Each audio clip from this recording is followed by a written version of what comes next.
masalah kencing. Terlampau kerak sangat kencing. Malam sampai 4 ke 5. Tapi setelah saya guna Better Life, saya hanya kencing 1 kali ataupun 2 kali saja.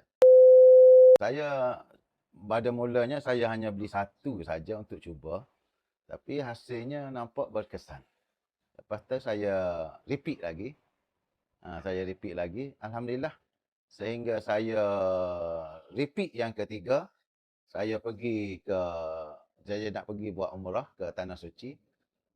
Di atas kapal terbang 9 jam, saya tak pernah kencing. Sampai di airport Jeddah baru saya kencing. Itu pun kencing banyak.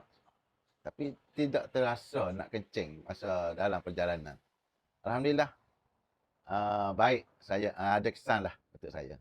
Saya kalau setakat ini saya dah guna dia banyak botol dah. Mungkin 3-4 botol. Mungkin 4 botol dah. Saya makan hari-hari lah. Buat setakat ni, Better Life ni, saya rasa bagus lah. Alhamdulillah. Satu produk yang baik. Dan kesan sampingan saya tak ada rasa lagi. Tak ada rasa apa-apa sampingan yang tak baik. Alhamdulillah. Dan saya boleh bagi, kalau nak 5 bintang, saya bagi 5 bintang.